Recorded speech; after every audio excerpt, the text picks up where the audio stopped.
लेकिन पटना से कुछ तस्वीरें आ रही हैं, वो आपको दिखाना चाहते हैं। बीजेपी कार्यकर्ताओं पर लाठी चार्ज हो रहा है। वहां पर पुलिस ने बीजेपी वर्कर्स को दौड़ा दौड़ाकर पीटा है। ये वो कार्यकर्ता हैं जो विधानसभा की ओर मार्च कर रहे थे।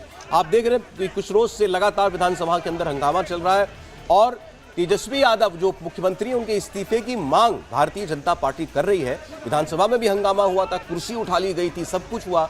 उसके बाद अब सड़क पर आपको वो लड़ाई दिख रही है। जरा तस्वीरें देखिए।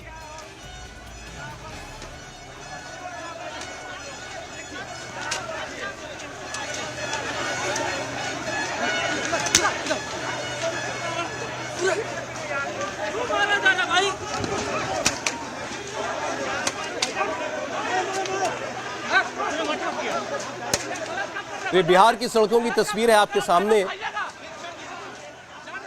वाटर गन का भी इस्तेमाल हो रहा है, लाठियां भी खूब चल रही हैं। बीजेपी कार्यकर्ताओं के ऊपर जो विधानसभा की तरफ बढ़ना चाह रहे थे, इनको रोका पुलिस ने। तो विधानसभा के अंदर अपनी लड़ाई चल रही है और सड़क पर और दूसरी लड़ाई चल रही है। बीजेपी के प्रदेश अध्यक्ष है, उन्होंने कहा जब तक नीतीश कुमार को हटा नहीं दूंगा तब तक पगड़ी नहीं उतारूंगा। ये लड़ाई अब देखिए किस स्तर तक पहुंच चुकी है। लेकिन तेजस्वी यादव के ऊपर एक वाकई एक खतरा बना हुआ है कि उनकी गिरफ्तारी भी हो सकती है और उसके बाद वो कैसे अपने पद पर बने रह पाएंगे।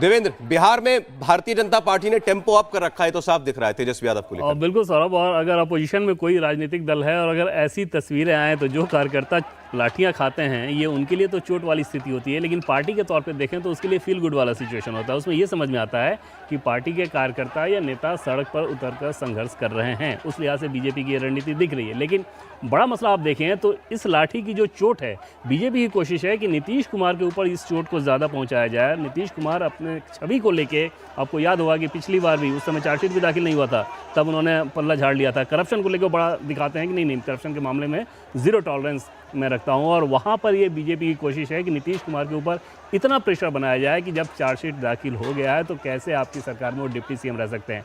आरजेडी को इससे बहुत ज़्यादा फर्क नहीं पड़ता। आरजेडी का अपना जो कोर वोटर है, उसके लिए करप्शन कोई ऐसा इशू नहीं रहता। आपको याद होगा कि लालू प्रसाद यादव जब जेल से लौटे थे, उसके बाद हाथी पर बैठ के किस तरह से हो गए थे, उनके समर्थकों के अंदर ज़बरदस्त उत्साह था। तो वहाँ पर आरजेडी के वोटर्स के लिए तो मसला नहीं है, मसला नीतीश कुमार के लिए है। और आज ये जो लाठियाँ गिर रही हैं, उसकी चोट ज्यादा नीतीश कुमार को ये समझ में आई, क्योंकि ये मसला जैसे जैसे बढ़ेगा, जनता के भीतर जैसे जैसे नैरेटिव जाएगा नीतीश कुमार के ऊपर। आप कह रहे थे कि बीजेपी प्रेशर बना रही नीतीश कुमार के ऊपर, वो प्रेशर ले रहे हैं ऐसा लगता नहीं। उनका भी जो स्टेटमेंट आया, उन्होंने कहा कि 2017 में ऐसा ही माहौल बनाया था बीजेपी वालों ने, सरकार, केंद्र की सरकार ने।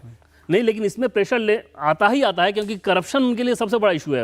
अब शुरू के बयान आप देख रहे हैं, धीरे धीरे उसके बाद देखिएगा कि उनके अंदर वो बेचैनी आनी शुरू होगी और करप्शन को लेकर तब कुछ बहुत बोलने की स्थिति में अगर नीतीश कुमार ना रहें, वहाँ पे उनके लिए मुसीबत है। उनकी सरकार कितनी ईमानदारी से चलती है, कितना इंटीग्रिटी लेवल वाले लोग हैं, वो अलग मसला हो सकता है। लेकिन जो परसेप्शन वो बनाते हैं, वो ये बनाते हैं कि करप्शन पे मैं बिल्कुल भी कॉम्प्रोमाइज़ नहीं कर सकता। और अब जिस व्यक्ति के खिलाफ चार्जशीट दाखिल हो चुका हो, वो व्यक्ति आपका डिप्टी सीएम हो, तो समझा जा सकता है नीतीश कुमार भले ही बयानों में अभी नहीं दिख रहा है, प्रेशर में तो है वो। देखिए, बहुत सारी चीजों को लेकर के कयास है बिहार को लेकर के। तेजस्वी यादव की क्या गिरफ्तारी हो सकती है? दूसरा, बार बार हम सुनते हैं कि नीतीश कुमार की पार्टी के अंदर टूट हो सकती है और फिर ऐसा दबाव बीजेपी की तरफ से नीतीश कुमार के ऊपर बनाया जाना। बिहार की राजनीति काफी इंटरेस्टिंग हो चली है समीर साहब। बिल्कुल, मुझे लग रहा है कि जो देवेंद्र ने जो बात कही है वो बिल्कुल ठीक कही है कि नीतीश कुमार के ऊपर प्रेशर तो आना तय है।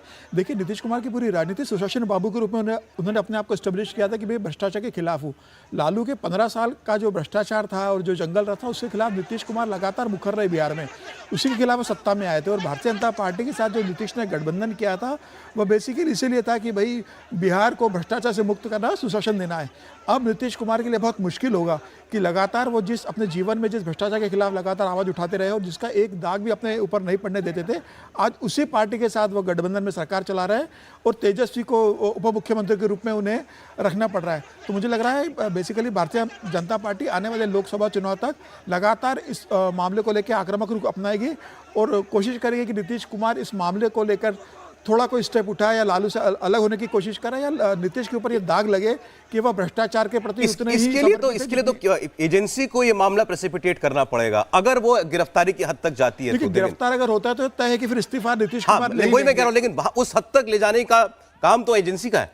देवेंद्र, बिल्कुल, और जैसा कि बार बार ये लोग कहते भी हैं सरकार की तरफ से, आरोप जो भी लगे कि हाँ इसके पीछे राजनीति होती है, उसमें सच्चाई है नहीं है वो अलग मसला हो सकता है, लेकिन एजेंसी इसमें बहुत ज़्यादा एक्टिव है, वो तो दिख रहा है। और इसमें अगर आप फैक्ट्स को भी देखें तो वहाँ पर बहुत कमज़ोर स्थिति नज़र आती है जो आरजेडी का जो तर्क है। और हैरानी की बात यह है कि ये सारे तर्क इनफैक्ट आरजेडी के ऊपर सौरभ करप्शन के जितने आरोप लगते रहे हैं चारा घोटाला से लेकर अब तक, उसमें जेडीयू के नेता ही सबसे ज़्यादा आगे रहे हैं। जेडीयू के नेता लगातार उन सारे इन्फॉर्मेशन को देते रहे हैं और लगातार उसकी वकालत भी करते रहते हैं। विचित्र स्थिति ये हो जाती है कि कभी आप साथ रहते हैं, कभी आप विरोध में होते हैं। जब विरोध में होते हैं तो उन्हीं सारे करप्शन की बात करते हैं, जब साथ होते हैं तो फिर वो अच्छा लगने लगता है। नीतीश कुमार के लिए एक मुसीबत इस लिहाज से है कि उनकी अपनी छवि को अब बहुत ज़्यादा डेंट पहुँचना शुरू होगा कि अगर एजेंसीज इतना आगे बढ़ती है, उनकी गिरफ्तारी होती है।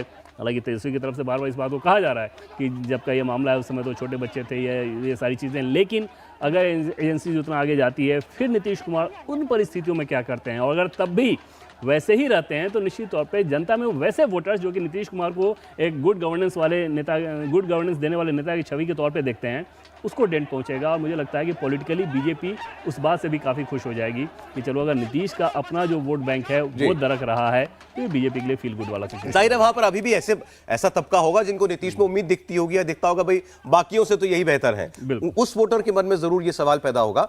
लेकिन आरजेडी जेडीयू के बीच में सब कुछ ठीक नहीं है, ये खुलासा तो खुद नीतीश कुमार ने कर दिया अभी कुछ दिनों पहले जब उनकी सहयोगी दलों की मीटिंग चल रही थी। उसमें हर्षवर्धन जी उन्होंने कहा कि आरजेडी में बहुत सारे लोग हैं जो बीजेपी के टच में रहते हैं, बीजेपी में जाना चाहते हैं, क्या पूछा उन्होंने? नहीं, मुझे लगता है कि नीतीश कुमार पर जो कहा जा रहा है कि जैसे अभी देवेंद्र जी ने कहा कि अब उनको मुश्किल होगी, उनके ऊपर दबाव बढ़ेगा, उनकी मुश्किल तो हो चुकी है। नीतीश कुमार अपनी सारी आभा खो चुके हैं।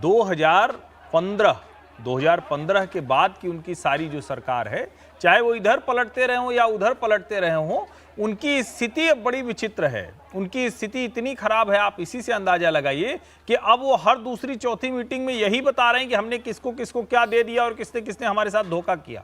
जब नेता कमजोर होने लगता है तो ऐसी चीजें गिनाता है। मजबूत नेता बताता है कि हमने कैसे सबको काबू में रखा हुआ है। आप अगर देखें तो जिस तरह से राष्ट्रीय जनता दल का एक एमएलसी वो नीतीश कुमार के लिए बहुत अभद्र तरीके से बात कर रहा होता है, उसके बावजूद नीतीश कुमार कुछ नहीं कर नहीं पाते। और ये जो कुछ हो रहा है अभी, भारतीय जनता पार्टी की विपक्ष में जो जनता के मुद्दे उठाने की क्षमता होती है वो बहुत जबरदस्त रहती है। आरोप भी लगता रहा कि भाजपा सत्ता में आने के बाद भी विपक्षी पार्टी रहती है, लेकिन बिहार में उल्टा रहा। वो पूरी तरह से सत्ता में नहीं रही, लेकिन सत्ता में ऐसे लिप्त हो गई कि कभी भी वो बिहार की जनता के हक के लिए इस तरह से लड़ती नहीं दिखी।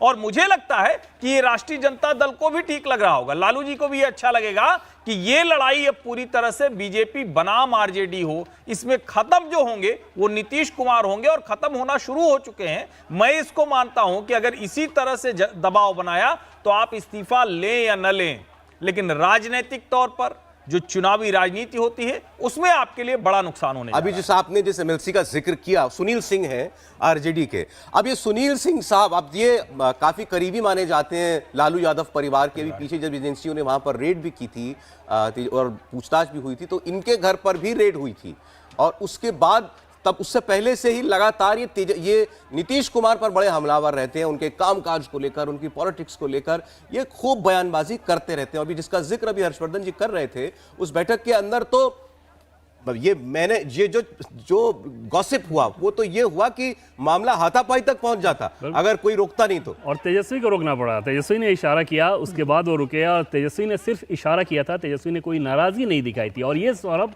जैसे सुनील सिंह के बारे में आपने देखा, एक तो जैसा कि आपने बताया कि सुनील सिंह आरजेडी के, लालू प्रसाद यादव, तेजस्वी, सबके बहुत एक तरह से पारिवारिक सदस्य हैं, उतने करीबी हैं। दूसरी चीज़ कि अगर आरजेडी के 10 नेता से आप बात कीजिएगा ऑफ रिकॉर्ड तो 10 में से 8 से 9 ऐसे होंगे जो कि नीतीश कुमार के बारे में इसी सेंटीमेंट को बताएंगे। आरजेडी और जेडीयू के नेता भले ऊपर सत्ता के गठजोड़ के लिहाज से मिल लें, लेकिन उनके नेताओं के बीच में मिलन बिल्कुल नहीं होता। उसके पीछे वजह यह है कि लालू प्रसाद यादव, उनकी टीम को बिल्कुल ये लगता है शुरू से कि नीतीश कुमार ने उनके साथ धोखाधड़ी की। और जैसा कि पहले मैंने आपको कहा कि आरजेडी के ऊपर करप्शन के जितने मामले रहते हैं, जैसे चारा घोटाला के मामले, किसने पूरा मामला ऑपरेट किया? ललन सिंह ने। ललन सिंह उस समय स्थिति थी, हमारे सोर्सेज ये बताते हैं कि अपने घर से ना निकल के बाहर के पीसीओ पे जाते थे, और उस समय जो सीबीआई के चर्चित ऑफिसर थे जो कि इस पूरे मामले की जांच कर रहे थे, उनको फ़ोन पे वो बताते थे, एक डिटेल देते थे और उसके आधार पर सीबीआई का वो ऑफिसर उस कार्रवाई को आगे बढ़ाता था। तो जो व्यक्ति इस प्रकार का ऑपरेशन करते रहा हो, आज भले ही आज साथ आ जाए, तो वहां के जो बाकी दूसरे नेता, बाकी दूसरे वर्कर, वो कैसे एक्सेप्ट कर लेंगे? ये तो लड़ाई किस बात की है? ये नीतीश कुमार पर सुनील सिंह और लोगों दबाव इसी बात का, आप छोड़िए, आप गद्दी दीजिए इनको। वो बिल्कुल, वो एकदम से रिस्पेक्ट नहीं करते। उनको ये लगता है कि व्यक्ति जब मर्जी इसकी होती है हमारे साथ आता है, जब मर्जी होती है उधर चले जाते हैं, और फिर हम इनको क्यों ढो रहे हैं, आखिर ऐसी क्या वजह है? और ये बात कही जाती है बिहार के पॉलिटिकल कॉरिडोर में कि आज अगर आरजेडी ये तय कर ले कि हमको अपने दम पे सरकार बनाना है तो वो आसानी से बना सकते हैं। बावजूद इसके अगर नीतीश कुमार मुख्यमंत्री बने हैं तो तेजस्वी यादव इस इक्वेशन के साथ भले ही उसे एक्सेप्ट कर रहे हो कि अभी समय की बात है, आगे तो मेरे पास ही आना है, लेकिन आरजेडी के बाकी दूसरे नेता या कार्यकर्ता उसी रूप में नहीं ले पाते। उनके मन में कोई आदर भाव या कुछ ये कि बिल्कुल नहीं होता। आरजेडी कार्यकर्ता लोगों के मन में बिल्कुल नहीं होता। और ये जेडीयू की तरफ भी है। जेडीयू के लोगों से भी अगर आप बात करेंगे तो आरजेडी के नेताओं को लेके वो बिल्कुल भी रिस्पेक्ट दिखाना नहीं चाहेंगे, और जेडीयू के कई सारे नेता ये कहेंगे कि बहुत अनकंफर्टेबल हम लोग रहते हैं इनके साथ सरकार बना के, लेकिन क्योंकि ऊपर मिलन हो जाता है तो उनके पास कोई ऑप्शन नहीं रहता इस सिचुएशन को एक्सेप्ट करने के लिए। और जेडीयू के, मतलब जैसे मैं आरजेडी के बारे में कह रहा हूं, वैसे ही जेडीयू के अधिकांश नेता आरजेडी के साथ आने को लेकर बहुत सहज नहीं माने जाते हैं। नेता मिले, कार्यकर्ता नहीं। समीर साहब, मैं इसी में जोड़ना चाहता था देवेंद्र की बात में कि वही देवेंद्र जी कह रहे हैं एकदम ठीक है कि ऊपर के लेवल पे गठबंधन हो गया, सरकार में आप हिस्सेदार बन गए हो, लेकिन जमीनी स्तर पे जो कार्यकर्ता है वो इतने बटे हुए हैं आपस के अंदर, और उनके अंदर इतना विरोध एक दूसरे का कि वो एक्सेप्ट नहीं कर पा रहे। और भारतीय जनता पार्टी इस बात को मान के चल रही है कि जितने दिन आरजेडी के साथ नीतीश का गठबंधन चलेगा उतना जमीनी स्तर पर भारतीय जनता पार्टी को फायदा होता चला जाएगा बिहार के अंदर। देखिए, नीतीश कुमार की जो छवि थी उस पर जो दाग लगा हुआ है, भारतीय जनता पार्टी चाहती है कि चुनाव तक लगातार बने रहे, क्योंकि चुनाव के समय नीतीश कुमार इस बात को जस्टिफाई नहीं कर पाएंगे कि ऐसी क्या मजबूरी थी कि वो भारतीय जनता पार्टी को छोड़कर रातों रात तेजस्वी के साथ, आरजेडी के साथ सत्ता में आ गए, जिसके ऊपर इतने भ्रष्टाचार के आरोप है, और लगातार आरोप लगने के बाद भी वो लगातार सहन कर रहे हैं, उसके खिलाफ कुछ बोल नहीं पा रहे हैं। तो मुझे लग रहा है भारतीय जनता पार्टी इस बात से मन ही मन बहुत खुश है कि चलो हम सत्ता से जरूर गए, लेकिन आने वाला समय भारतीय जनता पार्टी का है। अगर यही टेम्पो भारतीय जनता पार्टी लगातार तेजस्वी के खिलाफ, भ्रष्टाचार के खिलाफ बिहार में बना के रखती है मोमेंटम, तो मुझे लग रहा है भारतीय जनता पार्टी सबसे बड़ा दल बन के उभरेगी। इसके अलावा जो आरजेडी और नीतीश कुमार का जो गठबंधन है 2024 में, जो सोच रहे हैं कि हम 40 में से मैक्सिमम सीटें जीत के भारतीय जनता पार्टी को बाहर कर देंगे, उनका दाव उल्टा पड़ेगा और सबसे ज़्यादा सीटें भारतीय जनता पार्टी अपने दम पर बिहार में जीतने की स्थिति में पहुंच जाएगी। ये आप किस आधार पर कहते हैं? इसलिए क्योंकि नीतीश कुमार और आरजेडी के जाने के बाद भारतीय जनता पार्टी के पास अब ये एक भ्रष्टाचार के खिलाफ लड़ने वाली अकेली पार्टी बिहार के अंदर। पहले नीतीश भाजपा के साथ, तो उसका फायदा नीतीश कुमार को लोकसभा चुनाव में भी मिला, 17 सीटें जीती तो भारतीय जनता पार्टी के कारण जीती थी। अब नीतीश कुमार ऐसे पार्टी के साथ कैसे चुनाव लड़ेंगे जिसके खिलाफ लगातार वो भ्रष्टाचार का आरोप लगा के लड़ते रहे और सत्ता हासिल की थी, और फिर अचानक भाजपा को छोड़कर वह एक भ्रष्ट पार्टी के साथ जुड़ गए। तो मुझे लग रहा है कि जमीनी स्तर पर जनता से स्वीकार नहीं करेगी, और जब भ्रष्टाचार की बात आएगी तो आरजेडी के साथ उसके नीतीश कुमार के दामन पे भी दाग लगेंगे और भाजपा को इसका निश्चित रूप से फायदा मिलेगा। नहीं, इसमें लेकिन सबसे इंटरेस्टिंग ये है कि जिस बीजेपी को छोड़ करके फिर वो आरजेडी के पास गए, अब वो आरजेडी का एक कार्यकर्ता भरी सभा में अगर कोई अभद्रता कर रहा है मुख्यमंत्री के साथ, और वहां उप मुख्यमंत्री और आरजेडी के सबसे बड़े नेता इस वक्त तो खैर आप कहें प्रैक्टिकल सेंस में तेजस्वी यादव हैं, और तेजस्वी यादव खामोश रहते हैं, कुछ नहीं कहते, जैसा देवेंद्र ने कहा, एक इशारा भर किया, कोई डांट टपट नहीं, कोई डिसिप्लिनरी एक्शन नहीं। तो ये आप समझिए कि कौन सा निवाला निकलना पड़ रहा है इस वक्त नीतीश कुमार को, हर्षवर्धन जी? नहीं, मुझे लगता है ये तो बड़ा साफ सा दिख रहा है, और मैं मानता हूं ठीक भी हो रहा है। नीतीश कुमार के साथ जो हो रहा है वो ठीक हो रहा है। आप भारतीय जनता पार्टी एक दूसरे तरह से काम करती है, एक वैचारिक तौर पर काम करती है। उसको लगता है कि सोसाइटी में जब उतनी एक्सेप्टेंस हो जाएगी तो हम अपने आप बड़े बन जाएंगे, और आज नहीं तो कल हमको बड़ा बनना है। ये उनके नेताओं के, उनके विचार के लिहाज से उनके मन में रहता है। राष्ट्रीय जनता दल को पता है कि हमारी पार्टी लालू जी ने खड़ी की, लालू जी की मेहनत है, हम आज इस जगह खड़े हैं, हमारा नेता तेजस्वी वो मुख्यमंत्री होना चाहिए, सबसे बड़ी पार्टी हमारी है। लेकिन एक आदमी जिसने हमारी राजनीति को ध्वस्त किया वो आज हमारा नेता बना हुआ बैठा है। तो अब ये जो कुछ हुआ है, जो आप वाया सुनील सिंह देखें या जो सामान्य सेंटीमेंट है, वो नीतीश जी को वहां धकेल के ले जाना चाह रहे हैं जहां नीतीश जी एक दिन कहे कि अच्छा बहुत हो गया, अब हम नहीं कर पाएंगे, अब हम तेजस्वी को मुख्यमंत्री बनाते हैं। और मैं ये मानता हूं, खुद ही कह दे नीतीश कुमार, वो खुद ही कह दे, अगर नहीं कहेंगे तो हर दूसरे चौथे उनको अपमानित होना ही पड़ेगा। और मैं इसको कहूं तो ये लालू जी के आशीर्वाद से, लालू जी की जिसको कहें कि सहमति से ये सब हो रहा है। ये बहुत पुरानी रणनीति है। लालू प्रसाद यादव तो वैसे भी सार्वजनिक तौर पर अपमानित करके अपना जो एक तरह से कहेंगे एजेंडा होता है उसको चलाने के लिए नेताओं के तौर पर जाने जाते हैं। इसमें तो उनको साफ साफ दिख रहा है कि हमारे बेटे का हक नीतीश कुमार मार रहे हैं। और जब वो 2017 में गए थे, 2015 के चुनाव के बाद जब फिर से गए थे भाजपा के बाद, तो उस वक्त की जो टीस है वो निकल जाएगी, उसको मैं नहीं मानता हूं। मजबूरी की बात अलग है कि अभी सबके अपने अपने, जिसको कहें कि सबकी कमजोर नस दबी हुई है, सब फंसे हुए हैं, भ्रष्टाचार के मामले बहुत ढेर सारे हैं, तो इस वजह से साथ दिख रहे हैं। अभी सौरभ, जैसे लालू प्रसाद यादव ने किसी नेता को अपने साथ आने को कहा, जो हमारे सोर्सेज जो बता रहे हैं, तो लालू जी का उसमें एक लाइन ही यही था कि तुम मेरे साथ आओगे, तुमको नीतीश से क्या लेना देना, वो क्या कर सकता है, मैं हूं ना यहाँ पे। तो ये भरोसा वो किसी एक बड़े नेता को दे रहे थे कि आप इधर आ जाओ। उससे आप अंदाजा लगा सकते हैं कि नीतीश कुमार की अहमियत कितनी ज़्यादा है। दूसरा, वो नीतीश कुमार जो कि बीजेपी के साथ जब सरकार चलाते थे, उससे उनकी मानसिकता समझ सकते हैं आप इस उदाहरण से कि बीजेपी के एक बड़े नेता के साथ वहाँ पे एक आईपीएस ने बदतमीजी की। उस बड़े नेता ने दिल्ली में बीजेपी, पहले गए वो नीतीश कुमार से कहने, नीतीश कुमार ने उनको ये कहा कि अरे हाँ ये सब आप पटना उटना में ये सब देख रहे हैं, आप जाइए दिल्ली, अपना दिल्ली देखिए, बिहार छोड़ दीजिए हम लोग के भरोसे। उन्होंने आगे दिल्ली में अपने बड़े नेताओं के साथ इस बात को रखा। वहाँ तब गडकरी जी राष्ट्रीय अध्यक्ष थे। उसके बाद एक बड़े नेता को, नीतीश कुमार को ये फ़ोन करना पड़ा कि इस अधिकारी का ट्रांसफ़र करना पड़ेगा। नीतीश कुमार ने बतौर मुख्यमंत्री उस अधिकारी का ट्रांसफ़र तो किया, लेकिन दो चीज़, पहली उसे प्रमोशन देके दूसरे बड़े जगह पे ले गए, ज़्यादा इंपॉर्टेंट जगह पे, और ये भी कह दिया कि ये चीज़ मुझसे बर्दाश्त नहीं होगा, आगे ये नहीं होना चाहिए। इंडिया टीवी हर वक्त हर जगह डाउनलोड करने के लिए सर्च करें India TV news Google play store या ऐप स्टोर पर।